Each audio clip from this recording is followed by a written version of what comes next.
Qué gusto verles. Y después de este tiempo de oración, voy a hacer un esfuerzo por mantener el nivel porque estuvo re bueno, ¿verdad? Entonces, en lo que yo predico, usted ore por mí para mantener el nivel. Muchas gracias. Y bueno, vamos a hablar hoy de un tema. Pongo mi tiempo para no pasarme. Entonces, vamos a hablar hoy de un tema que a mí me gusta mucho, me llama mucho la atención, porque nosotros a veces como que somos muy dados a perder de vista lo que es importante y nos vamos o nos quedamos con las circunstancias, con las cosas que no son tan importantes y prestamos mucha atención a cosas que a lo mejor no valen tanto la pena o no son tan importantes, y en el camino descuidamos lo que es muy importante y entonces estamos cometiendo un error muy grande, y vamos a ver un poquito acerca de eso. En la Biblia yo califico muchos versículos de muchas formas, ¿no? Uno los más alegres o los más tristes, pero hay una serie de porciones que yo les llamo los ¿en serio? Así les puse como título en mi Biblia y así les pongo, ¿no? ¿En serio? O sea, ¿es realidad lo que estoy leyendo? Como que me cuesta trabajo entenderlo y les pongo así los pasajes ¿en serio? Y hoy traigo dos que a mí me llaman mucho la atención. Uno de ellos usted lo encuentra en Lucas 8 y es el pasaje del endemoniado gadareno. Déjame le platico así de manera más o menos rápida de lo que es este pasaje. Si usted lo conoce lo va a recordar muy bien. Jesús está predicando un día en una ciudad. Se embarca en un viaje en la noche, un viaje terrible, hay una tormenta, no puede dormir o tienen que andar despertando para llegar el otro día con los gadarenos. Llegando con los gadarenos, nos dice la escritura que había un hombre, en el versículo, si lo tiene ahí usted en su Biblia, versículo 27, nos dice que era un endemoniado, que no tenía ropa, que no moraba en casa, vivía en los sepulcros. En el versículo 29 dice que le ataban con cadenas, con grillos, pero rompía todo eso. Esa es la clase, y creo que es Marcos, dice que además se la pasaba la noche aullando, tomaba piedras y se cortaba el cuerpo. Esa es la clase de persona. Cuando Jesús llega con los gadarenos, nadie lo reconoce, sino solamente este endemoniado, y él es el que sale y le dice: Jesús, ¿qué haces aquí? ¿Por qué vienes a atormentarnos? Y sucede el pasaje que todos conocemos en el que le pregunta quién es, soy Legión, y lo manda con los cerdos y los cerdos se van a un despeñadero. Esa parte la conocemos, ¿no? Pero la parte que a mí me hace preguntar ¿es en serio?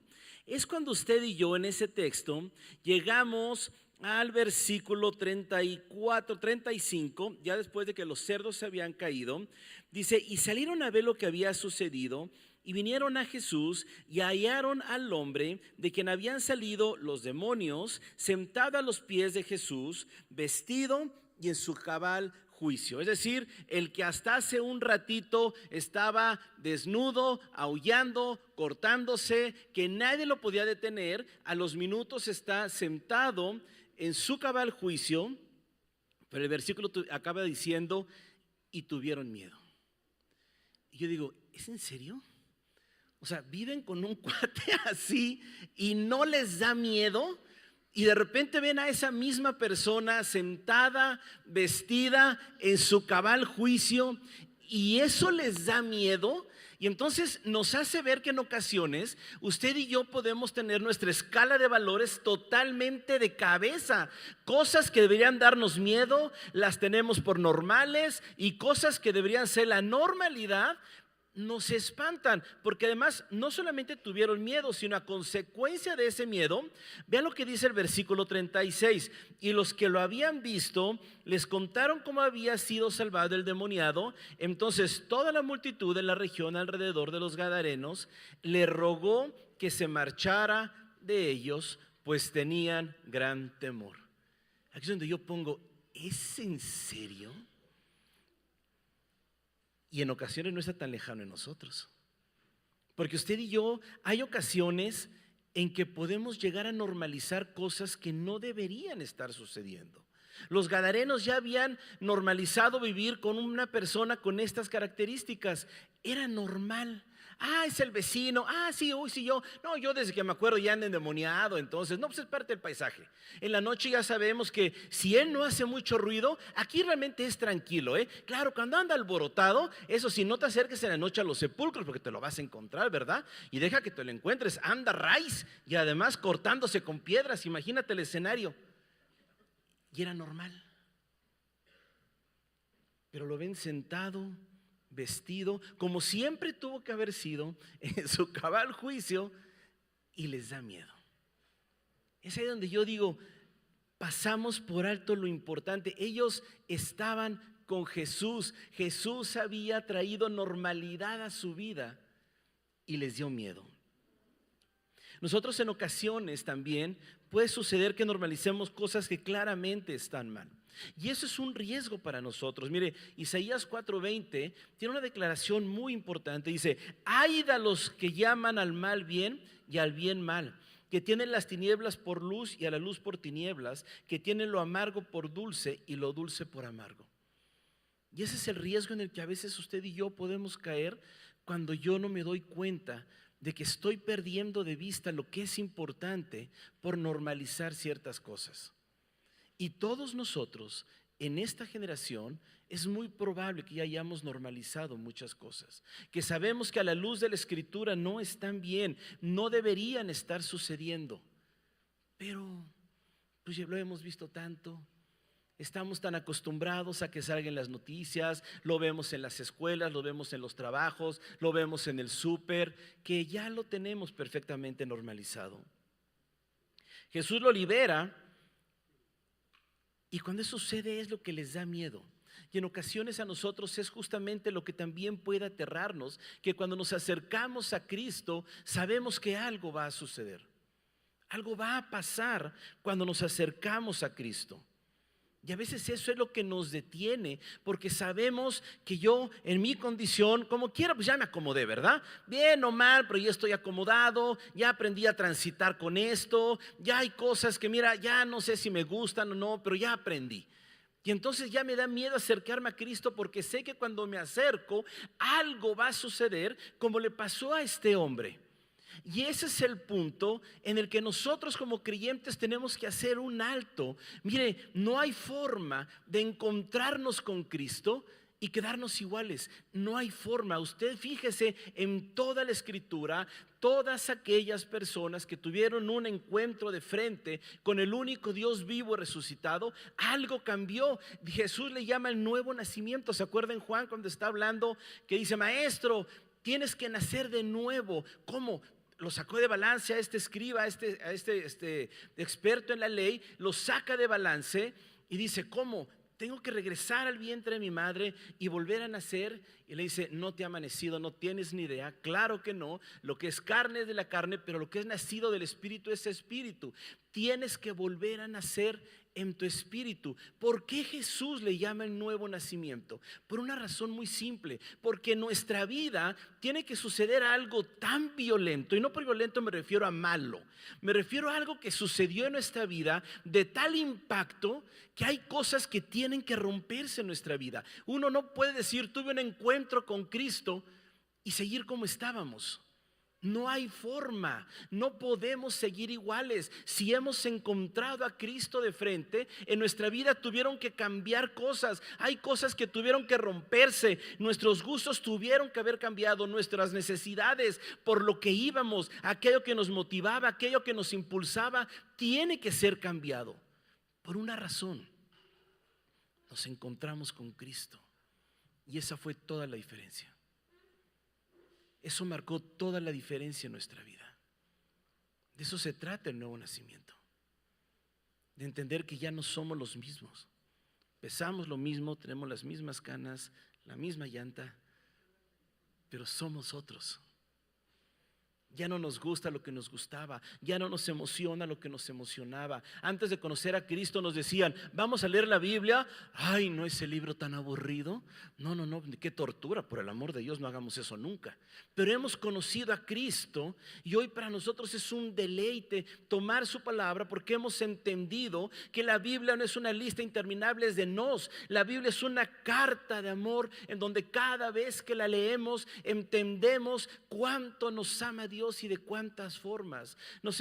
Hemos entendido que orar no es un castigo eterno, al contrario, orar es un deleite eterno. Poder tener comunicación con Dios es el mayor de nuestros deleites, porque algo tuvo que suceder y estas personas no vieron eso. Solamente vieron que estaban acostumbrados a un endemoniado y que su liberación les costó cerdos. Y prefirieron tener miedo y correr a Jesús de su lugar antes que entender lo que estaba pasando, porque dejaron de ver lo importante. Dejaron de ver lo que realmente estaba importando en ese momento.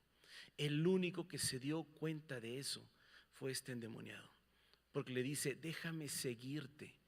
Y Jesús, la respuesta de Jesús es bien interesante, porque le dice, no, ve a tu casa, a tu parentela y cuéntales cuán grandes cosas ha hecho el Señor contigo.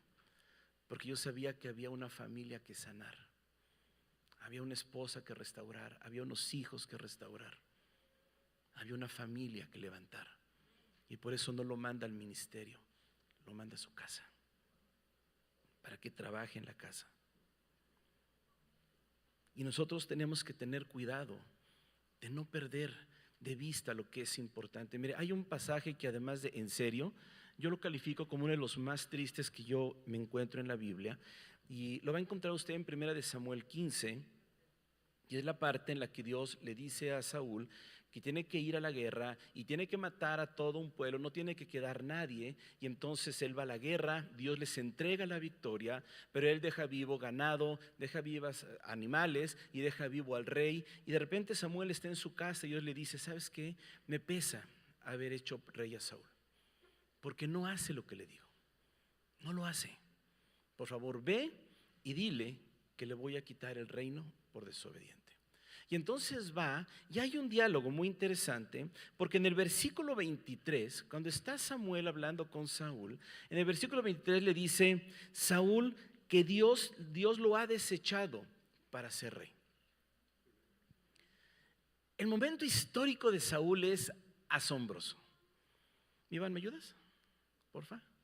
El momento histórico de Saúl es asombroso. Él es el primer rey. Cuando tú hablas cómo Dios lo seleccionó, habla de él de una forma que dices, wow, nos encantaría escuchar lo que Dios decía de Saúl de nosotros. Cómo lo aparta, las características que te da de él, lo que está esperando de él, lo llenó de su espíritu para profetizar. Entonces tú ves su inicio y es enorme. Si él hubiera mantenido su obediencia, sus hijos hubieran sido reyes, sus nietos hubieran sido reyes. Su momento histórico fue único, fue el primer rey que había. Pero decidió desobedecer y él no alcanzaba a entender eso. Entonces cuando él le dice que lo va a desechar, en los versículos 24 y 25, si usted lee la respuesta de Saúl, Saúl le dice, ok, bueno, sí, pero ¿regresas conmigo para que adoremos junto a Dios? Y uno le dice, Saúl, ¿no estás escuchando? ¿No te estás dando cuenta de lo que te está diciendo Dios? Dios te está diciendo que te va a desechar por una sola causa, porque no estás obedeciendo. Mejor ponte a obedecer, deja de preocuparte por cosas que a ti no te corresponden y mejor vuelve tus ojos a Dios, pídele perdón, arrepiéntete y empieza a obedecer. Saúl, entiende lo que está sucediendo. En el versículo 26, Samuel le dice, no voy a ir contigo. Y le repite, porque Dios te ha desechado por rey. Se lo está repitiendo.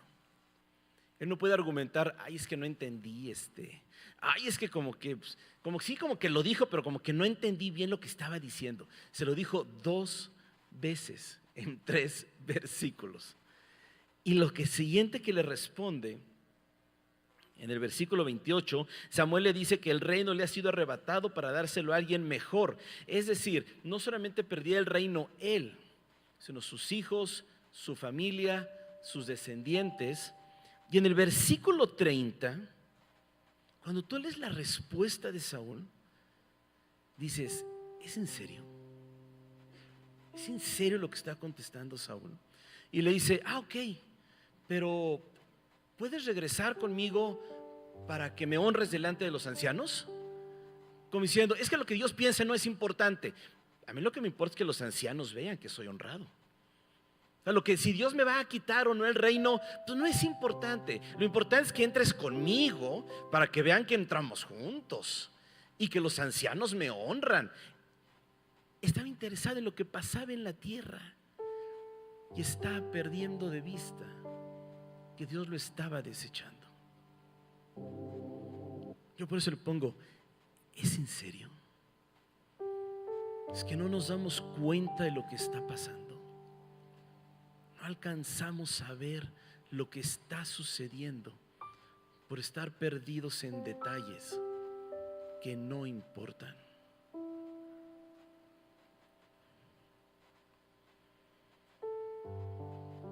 Y el error que podemos cometer es pensar que perdemos de vista lo importante porque la cultura, porque la educación, porque la sociedad, porque la moda,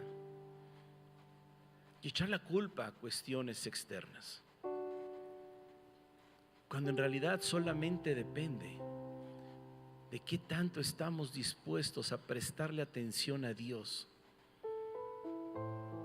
y a escucharlo. En realidad depende de eso. Mire, cuando en la Biblia, cuando usted y yo leemos el mandamiento más importante, usted siempre lo empezamos con amarás al Señor con todo tu corazón, y ese es, pero no empieza ahí. Si usted lee desde Deuteronomio, ¿está en Deuteronomio o en Números? Se me fue Deuteronomio, que está en Deuteronomio 6. Y cuando Jesús lo retoma en el Nuevo Testamento, el mandamiento es: oye, Israel, el Señor tu Dios es, y es uno. Y le amarás con todo tu corazón, con todas tus fuerzas, con toda tu alma, con todo tu cuerpo. Pero empieza con oye. Porque usted y yo tenemos que prestar atención a lo que Dios nos está hablando. Si usted lee el Nuevo Testamento con frecuencia, se va a dar cuenta que con frecuencia Dios dice: presta atención a mis palabras.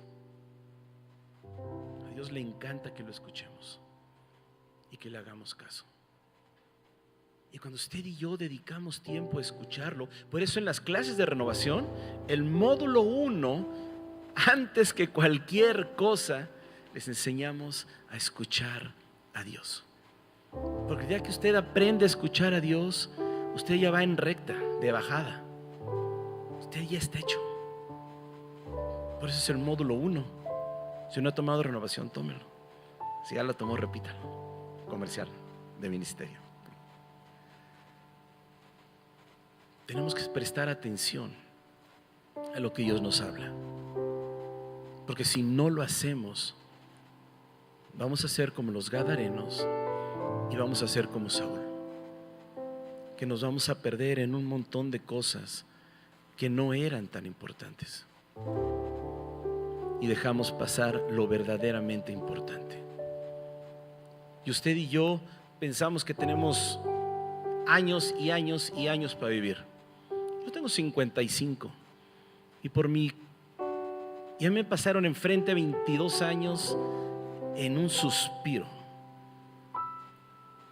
Cuando nació mi hija Jimena la grande, yo volteo de repente para acá y pregunto: ¿de dónde pasaron 22 años?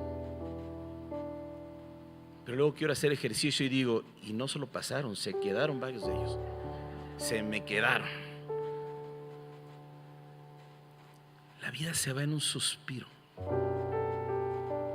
y no tenemos tiempo para no cuidar lo importante. Porque si no, repito, corremos el riesgo de ser como estos dos. Y hay muchos ejemplos más. El más triste que yo he leído es de Sansón. Sansón es el claro ejemplo de alguien que se dedicó a hacer lo que le vino en gana, nunca escuchó a Dios. Pero llega un pasaje en que dice que él quiso hacer algo y no pudo porque el espíritu lo había abandonado y él no se había dado ni cuenta. Yo cuando leo eso digo, Señor, que a mí nunca me pase, que nunca pierda de vista lo que tú eres, porque no quiero que un día te me vayas y yo no alcance ni a darme cuenta. Ese es mi en serio más importante. ¿En serio? ¿No te diste ni cuenta? Wow. Por estar pensando en detalles. Pero la Biblia también nos pone el ejemplo de un ciego. A mí me encanta que sea un ciego, porque un ciego nos enseña a ver lo que es importante. Si la Biblia está llena de ejemplos así, ¿verdad? Por eso nos encanta la Biblia, porque siempre Dios va a encontrar la forma de sacarnos ejemplos para que volteemos a verlo y decirlo, Señor, qué buen ejemplo sacaste, te pasaste. La encontramos en Marcos 10. Si la podemos poner, por favor, la proyección. Es Marcos 10, a partir del versículo 46, nos dice: entonces vinieron a Jericó, y al salir de Jericó él y sus discípulos y una gran multitud, Bartimeo el ciego, hijo de Timeo, estaba sentado junto al camino mendigando. Y oyendo que era Jesús Nazareno, comenzó a dar voces y a decir: Jesús, hijo de David, ten misericordia de mí. Y muchos le reprendían para que callara, pero él clamaba mucho más: Hijo de David, ten misericordia de mí. Entonces Jesús, deteniéndose, mandó llamarle. Y llamaron al ciego diciéndole: ten confianza, levántate, te llama. Él entonces, arrojando su capa, se levantó y vino a Jesús. Respondiendo Jesús le dijo: ¿qué quieres que te haga? Y el ciego le dijo: Maestro, que recobre la vista. Y Jesús le dijo: vete, tu fe te ha salvado.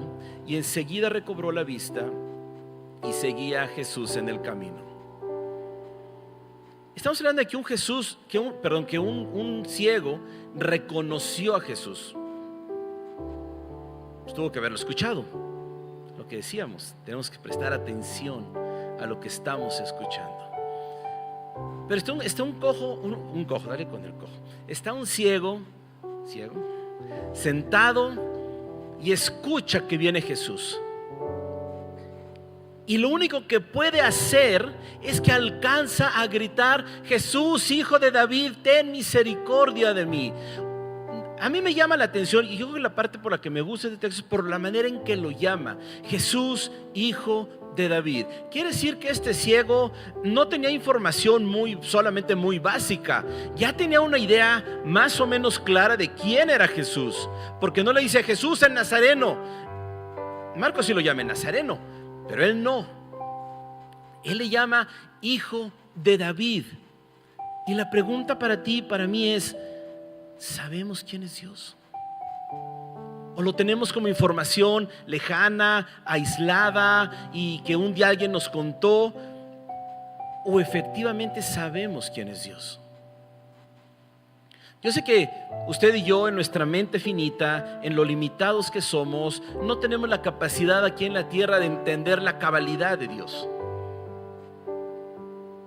Pero sí podemos saber que Él es Dios, que Él es Rey, que Él es nuestro Salvador, nuestro Redentor, que Él es aquel que nos amó de tal manera que envió a su Hijo para que nosotros no nos muramos, sino tengamos vida eterna.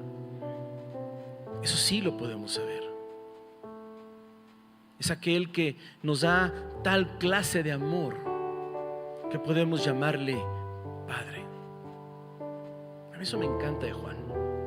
Juan, en su carta a Juan dice: mirad cuán amor nos ha dado el Padre que podemos ser llamados hijos de Dios. Y me encanta que lo diga Juan, porque Juan estuvo en todo. Juan estuvo en la transfiguración, Juan estuvo en la crucifixión, Juan estuvo en todo. Y tú ves el evangelio y no vas a encontrar una sola muestra de sorpresa de Juan hasta que llegas a este texto y le dice a la iglesia, porque la tercera carta ya le escribe a la iglesia, y la primera carta, perdón, y le dice: miren cuán amor nos ha dado el Padre para que seamos llamados hijos de Dios, y lo somos.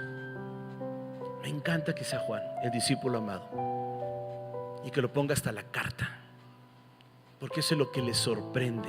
No la obra de Jesús, no los milagros, no los muertos que se levantaron, no los cojos que caminaron, no los ciegos que vieron, no los muertos que resucitaron, no una transfiguración. Lo que le sigue sorprendiendo al final de los años es que Dios nos ama. Y eso sí lo podemos conocer hoy, que Dios nos ama. Pero tenemos que saber quién es Dios. ¿Quién es Dios para ti? No es quién es Dios para tu esposa, para tus hijos, para el predicador, para el pastor. ¿Quién es para ti? ¿Quién es Dios para ti? Tu descripción personal de Dios. La mía es mi Salvador y mi Redentor. Y yo cuando me acuerdo de esto, ay, Dios me agarra. Porque yo estoy claro que cuando Dios a mí me salvó, no había nada salvable en mí. No había nada amable. Yo digo: Señor, no había nada en mi vida que alguien pudiera amar, y tú me amaste. Yo con mis hijas platico y les digo: yo cuando llegue al cielo le quiero hacer una pregunta a Dios. Conozco la respuesta porque está en la Biblia, pero la quiero escuchar de Él. Y la pregunta va a ser: ¿por qué me amaste? Y me voy a fundir en ese momento. Me voy a fundir. ¿Por qué me amaste? ¿Quién es Dios para ti? No lo que yo diga hoy, eso es lo que es para mí. Tú tienes que saber quién es Dios para ti.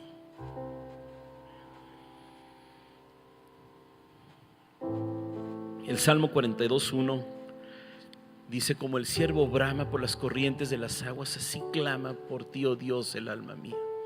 Cuando vendré y me presentaré delante de Dios. Porque así es como estaba clamando este ciego: Jesús, hijo de David, ten misericordia de mí. Cuando tú eres ciego, vives mendigando en un camino, tú sabes que esa vez que pasa Jesús por ahí, chance es la única oportunidad que vas a tener en tu vida. Es la única, tal vez. No lo vas a dejar pasar. Te tienes que aferrar a esa oportunidad. Y por eso gritas. Y aunque te digan: ya, tranquilo, estás haciendo mucho escándalo, Él siguió gritando como un ciervo que brama por las corrientes de las aguas. Mire, una vez veía un programa en la televisión, de esos de National Geographic. Ya estoy en edad de ver programas de National Geographic, ya los veo entonces. Entonces estaba viendo uno donde pasaban un venado, si no me equivoco era, en época de cuando no llueve en África, ya sabe. Entonces pasan el video y se está muriendo de sed. Y a mí lo que me agarró y me cautivó es que empieza a berrear, se dice, como aquellos que hacen bramar. Sí, George tiene razón. George, gracias. Por eso George es sensei aquí en la iglesia. Todos saben, mi hermano. Empieza a bramar y su bramido se escucha a kilómetros. No a 10 metros, no a 20, a kilómetros. Y decía el señor ya ve que les ponen una voz así a los locutores de National Geographic, y el becerro estaba bramando. Entonces, y lo que él decía era que porque este venado sabía que se iba a morir, y que lo que estaba haciendo era sacar su último aliento, como diciendo: si no tomo agua me muero.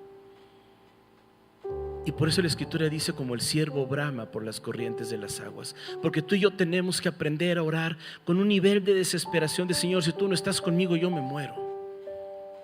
Como Moisés cuando decía: Señor, a mí no me importa que adelante de mí esté el paraíso, yo prefiero vivir aquí en el desierto, pero contigo.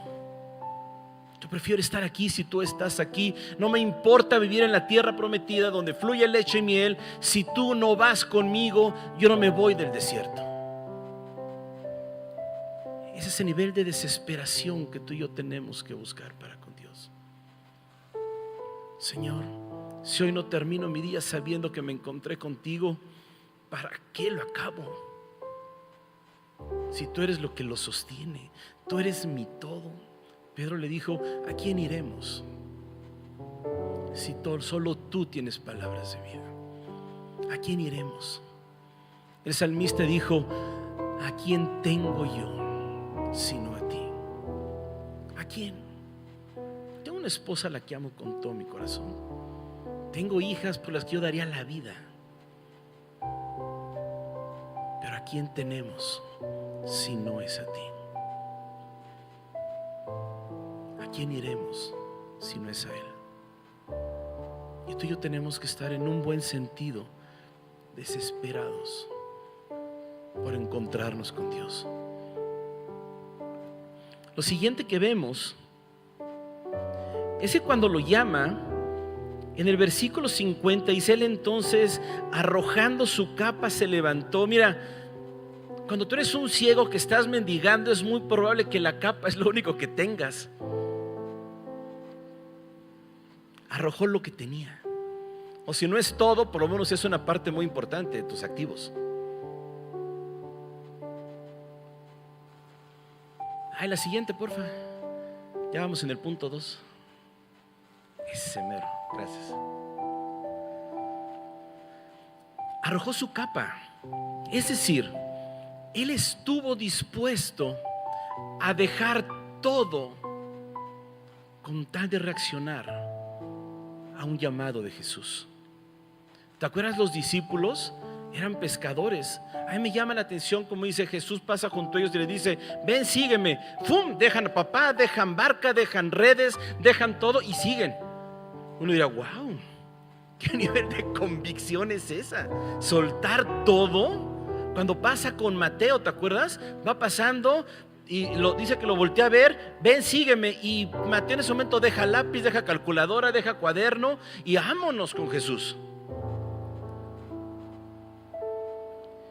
Y yo a veces me pregunto si yo estoy dispuesto a dejar todo lo que tengo, todo lo que soy, por seguir a Jesús. O me es tan importante lo que tengo, o me es tan importante lo que yo siento que soy, que no lo voy a soltar para seguir a Jesús. Mire, uno de los pasajes también muy tristes es cuando llega el joven rico, ¿se acuerdan? Jesús llamó a 14, a 12 que lo siguieron y 2 que le dieron el avión. Uno de ellos fue el joven rico. Jesús le dijo: ok, ya haces todo súper bien, vende todo lo que tienes y ven y sígueme. Le dijo lo mismo que a los discípulos.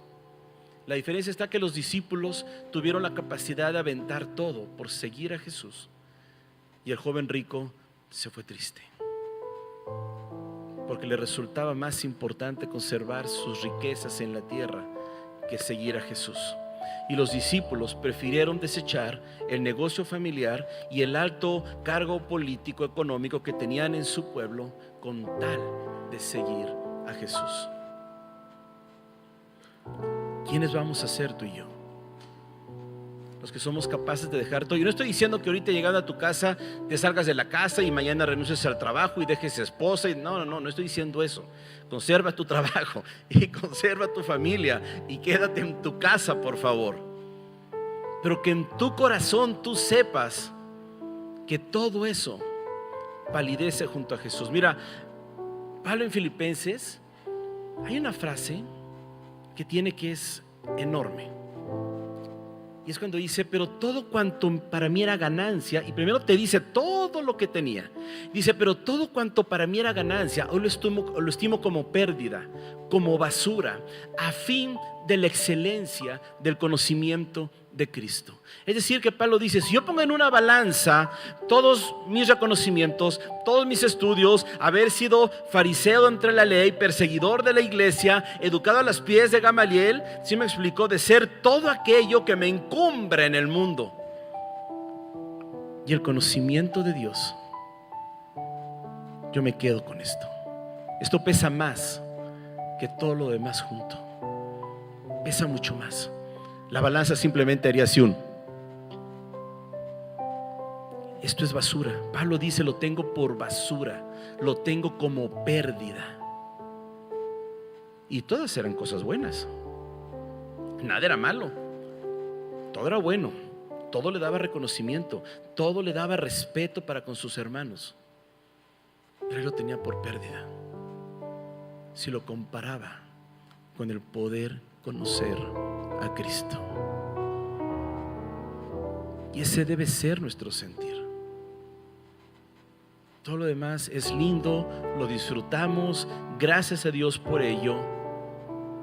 Pero si lo tengo que comparar con la riqueza de conocer a Cristo, es basura, es pérdida. No lo digo yo, lo dice Pablo, peléese con él cuando llega al cielo. Yo nomás le repito lo que él dijo. Peléese con él, no conmigo. Pero es basura, es pérdida. Ese debe ser nuestro sentir. Él es lo importante. Y es a Él a quien escuchamos, a quien obedecemos.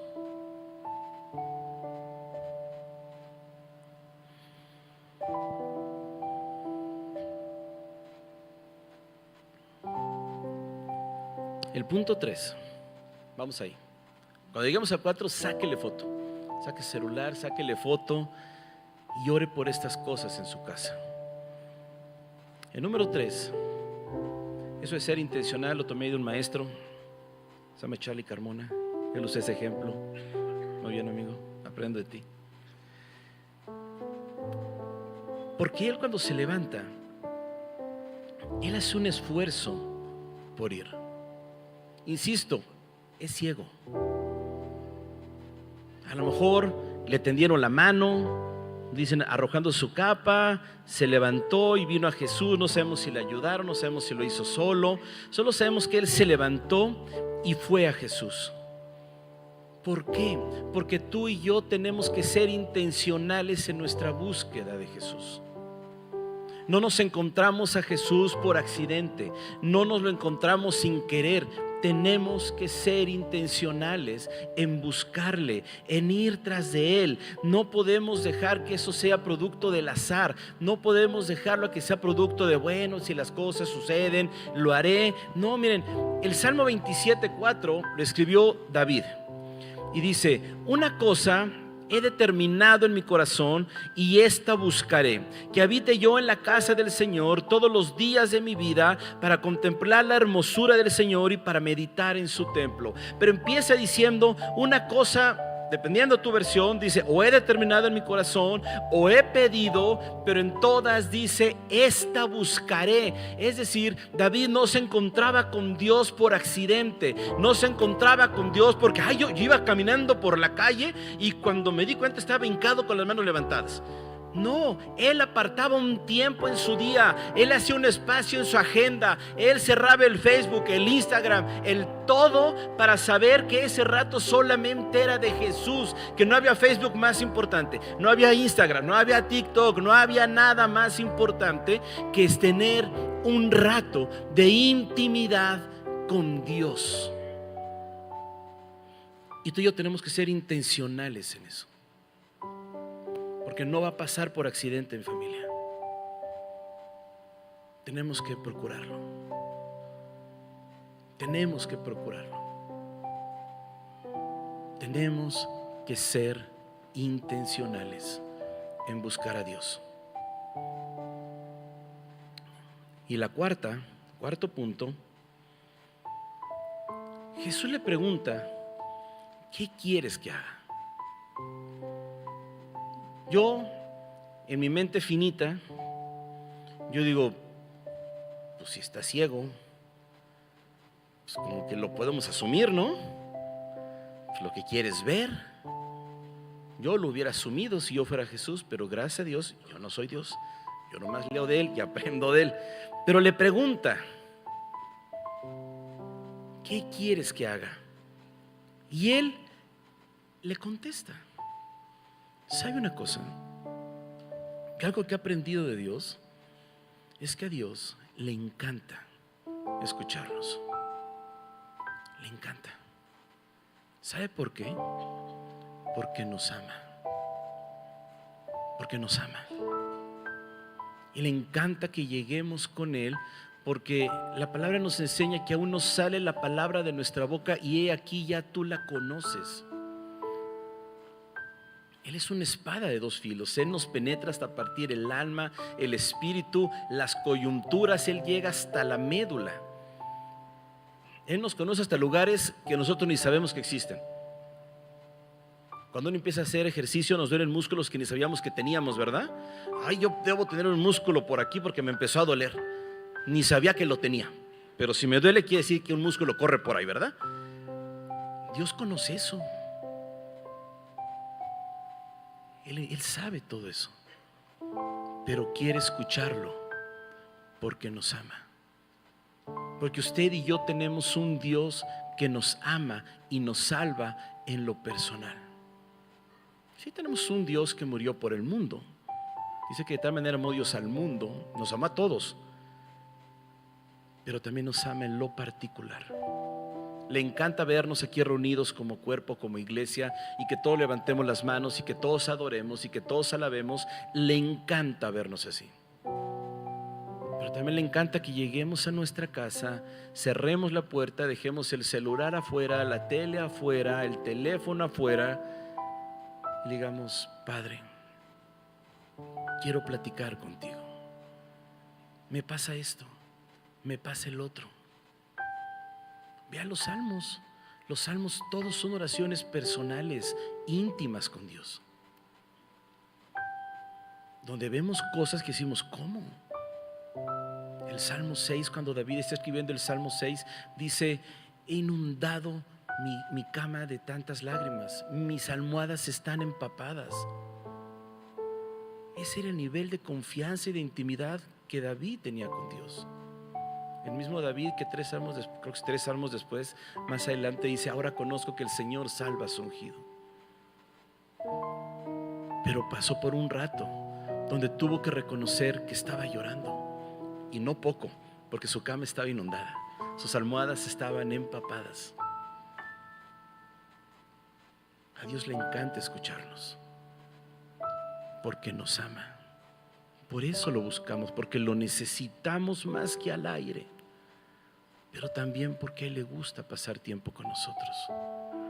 Y a nosotros nos hace tanto bien poder hablar delante de Él todas las cosas. Mire, el Salmo 17:6, también de David, dice: yo te he invocado, oh Dios, porque tú me responderás. Inclina a mí tu oído, escucha mi palabra. Muestra maravillosamente tu misericordia, oh Salvador de los que se refugian a tu diestra, huyendo de los que se levantan contra ellos. Guárdame como a la niña de tus ojos, escóndeme a la sombra de tus alas. Uy, me encanta eso. A la sombra de tus alas. ¿Usted ha visto la foto de una gallina en serio protegiendo a sus polluelos? Literalmente los protege abajo de sus alas. Y a mí me llena de confianza, porque yo sé que si yo estoy ahí, el día que el diablo quiera venir y hacerme algo, tiene que atravesar un ala, y esa ala no es mía, y esa ala nunca la va a poder atravesar, porque es la de Dios. Entonces yo prefiero vivir abrigado bajo sus alas siempre, siempre. ¿Ya tomó foto? 4 cosas. Reconozca quién es Dios para usted, no por lo que yo le digo hoy. Encuéntralo en su Biblia usted. Pregúntele a Dios: Dios, ¿quién eres para mí? Y yo le aseguro que Dios le va a dar una respuesta. No lo va a hacer llorar, lo va a partir por la mitad. Por la pura mitad lo va a partir esa respuesta. El trabajo va a ser dejar de llorar después de un rato, cuando usted sepa quién es Dios para usted. El segundo: haz a Dios lo más importante de tu vida. Para que se acuerde de esto, mire, el pastor desde el principio de año nos dio esos mensajes. El punto 1, ¿cuál es? Tus ojos en Dios. Gracias, pastor, por eso.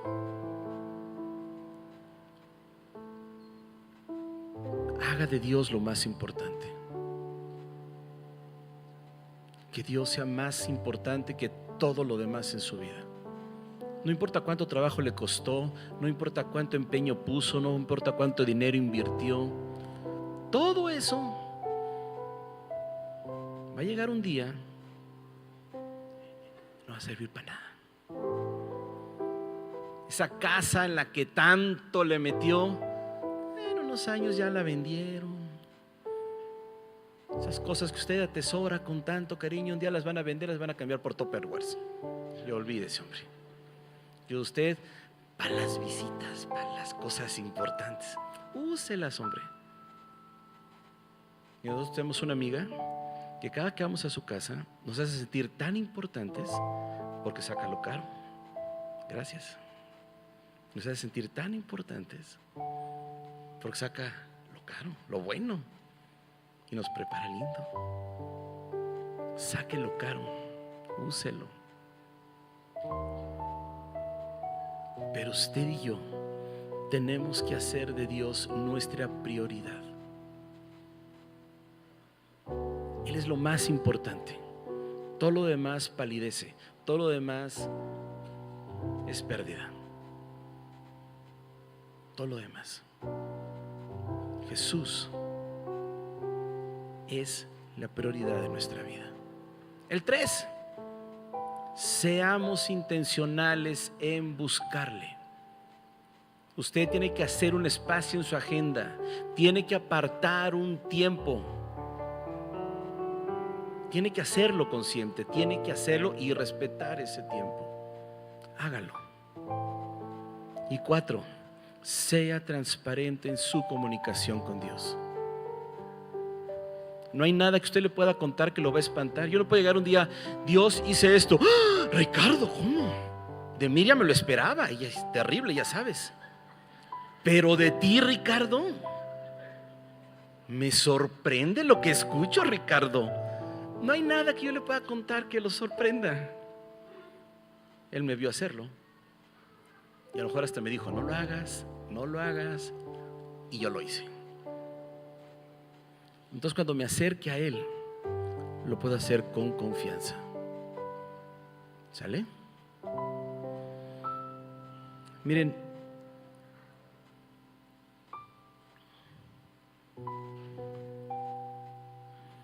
algo que a mí me hizo entender muchas cosas, se los paso como comentario rápido. Y lo platicaba el otro día con mi esposa y yo le decía, cuando el Nuevo Testamento se escribió, el pueblo de Israel estaba bajo el yugo de Roma. Todo el Nuevo Testamento se escribió así. Y usted no encuentra una sola queja en el Nuevo Testamento. No encuentra una queja. Los romanos son terribles, son bárbaros y hay que hacer algo. Sí encuentra que en los evangelios había esas intenciones porque no entendían el ministerio de Jesús. Pero de Hechos para adelante, usted no encuentra quejas de esos romanos, son terribles y contra ellos porque la iglesia tenía resuelto ese tema. Sabían que lo que estaba pasando era una circunstancia temporal. Lo importante está en el cielo. Por eso no perdían tiempo en quejarse.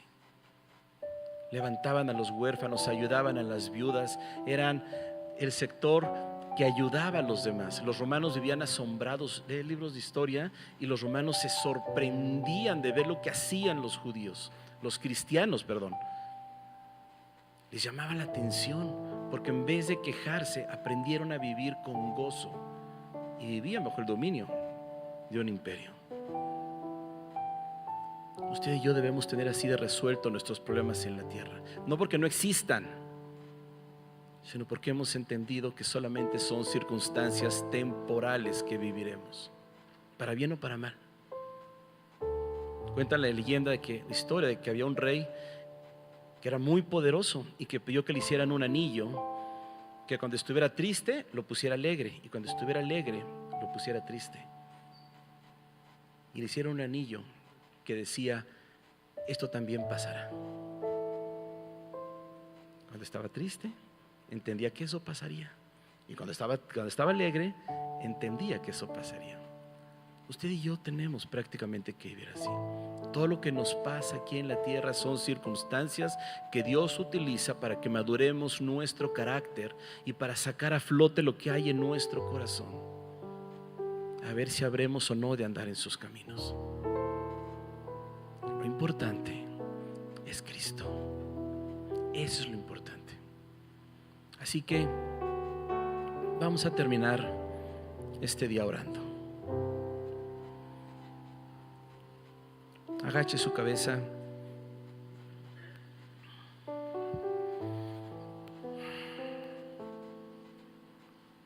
Y yo sé que aquí habemos muchos tipos de personas. Uno de ellos es personas que vienen por primera vez, por ejemplo, y están escuchando este mensaje, y a lo mejor hay cosas que no han acabado de caer, 20 que no caen, pero hay otros que ya les cayeron. Y es el día a lo mejor en que usted puede decir por primera vez: Jesús, yo creo en ti, te necesito en mi vida, quiero hacer de ti lo más importante. Habemos otros que a lo mejor tenemos aquí un rato ya asistiendo y que aún no estamos hoy ciertos de que Dios sea la prioridad de nuestra vida. Si venimos, si creemos en Él, si oramos a veces hasta leemos la Biblia, pero no estamos ciertos de que Él sea la prioridad número uno y la razón de nuestra vida.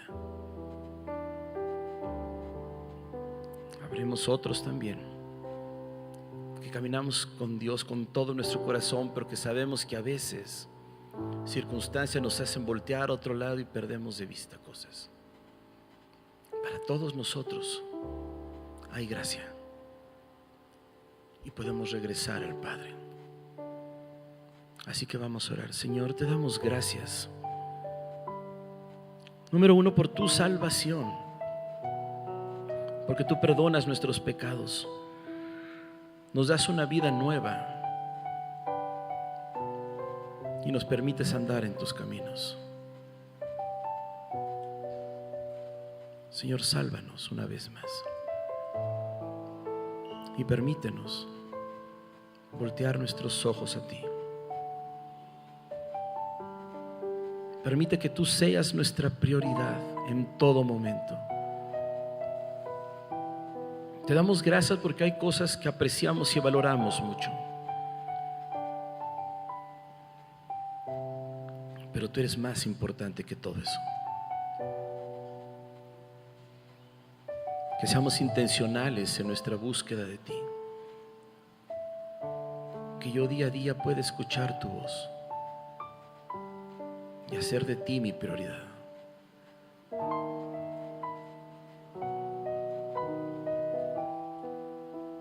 Que escuche tu voz, reaccione a ella, que me levante arrojando todo lo que hay y vaya a ti.